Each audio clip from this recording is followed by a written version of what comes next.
moved back to India about 10 years ago, and this is actually version 2.0 of my life, which means that I really restarted my life again in Mumbai. Before this, I had a very high-flying career on one of the biggest ocean liners in the world, Queen Mary 2. So I was actually a sailing chef for 15 years, where I started my career as a breakfast cook, cooking bacon and sausages and pancakes. So it's been a very joyful journey because there was a lot of hard work, there was a lot of travel, there was a lot of learning. So I think it was working against the tide. You know, there's a lot of pressure, but the paybacks or the benefits to my career and strengthening me as a human being and as a chef has helped me a lot. And then I moved back to India, which was my second phase of my life, where I started setting up restaurants, then television happened, and here I am.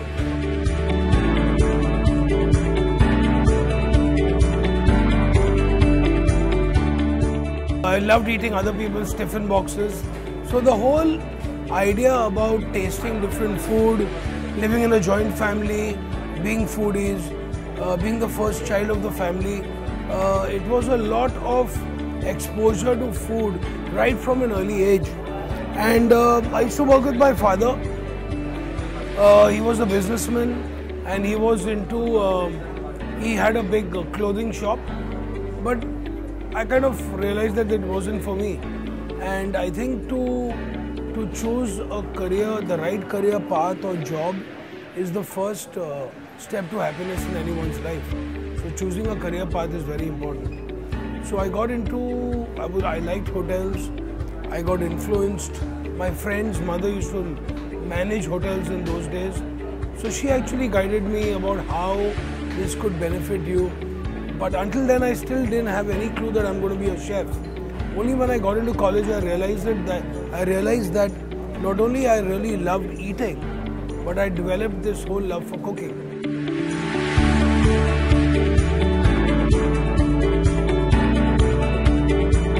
The chef was still in the back of the house. The celebrity chefs didn't exist. Chef Sanjeev Kapoor had started the path for all of us, and we thank him for that. So I think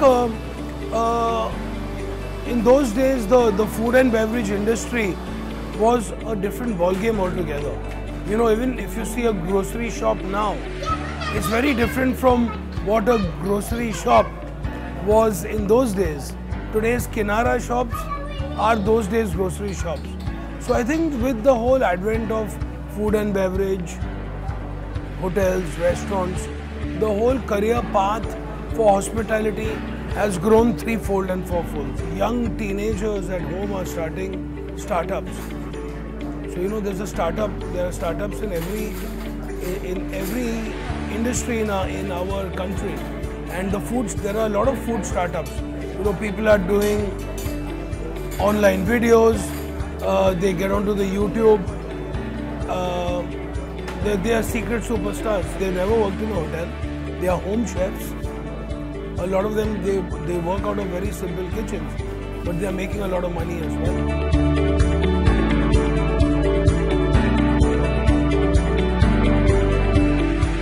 It was hard to convince them, but then at the end of the day, they gave in to that. See, in those days, there were only either you had a restaurant or you had a 5-star hotel or a hotel.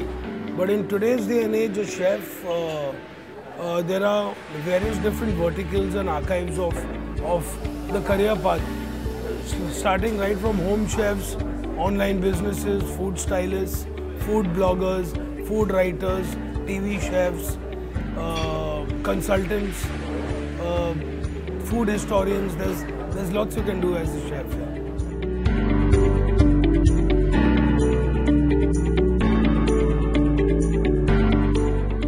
A chef is more a journey than a destination. You don't really know where you're going. You can choose the direction to where you go. I wouldn't recommend anybody to become a chef because to come on television. That's an absolutely no advice to any chef. My advice to chefs is to learn the basics right and it's a very hard job. It's not a bed of roses. It's highly physical. It's also a lot of mental pressure as well, especially in today's day and age when real estate is so expensive.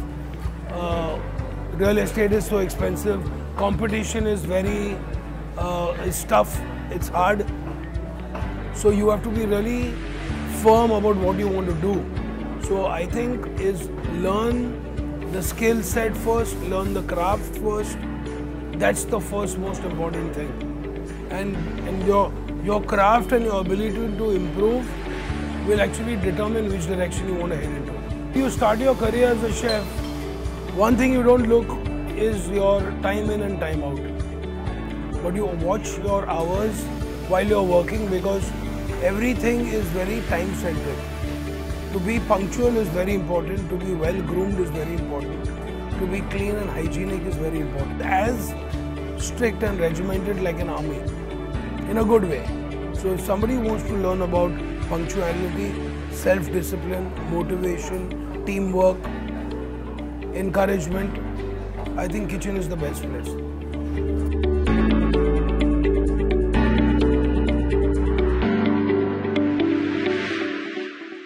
Definitely we look for skill, personality, eagerness, honesty.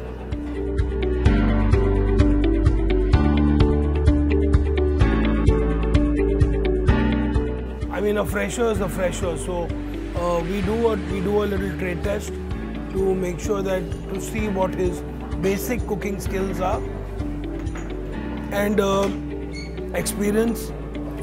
First of all, the reason why he's in this, the genuine reason why is he in this profession, or why does he want to join our company or my team.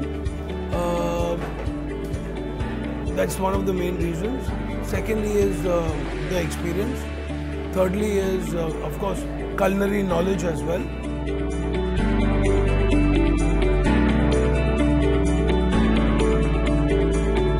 The international value, they do give them a certain advantage in the sense that they have a little more exposure when they are abroad. But then once again, it depends upon how much that person has worked.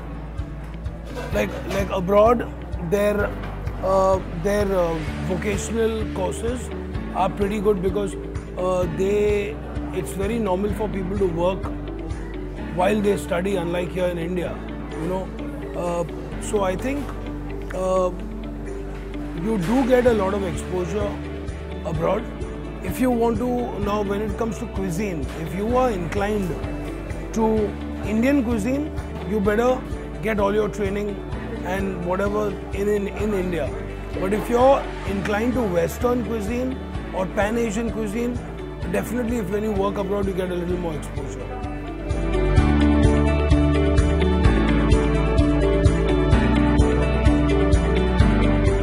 You influence a larger audience of people. Unlike your being a chef of a restaurant where you feed a lot of people directly who come here. Now people in 28 different countries are watching me.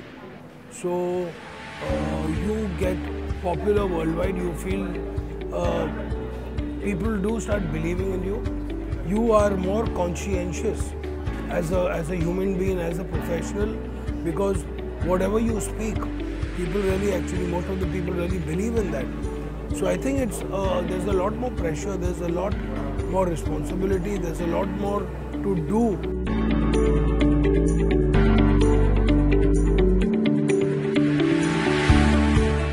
You really want to make people happy and you want to work hard and not just become a chef on TV. I advise you to join this profession because it's a fabulous profession which you will always learn and you will never get bored, but only if you're interested in it.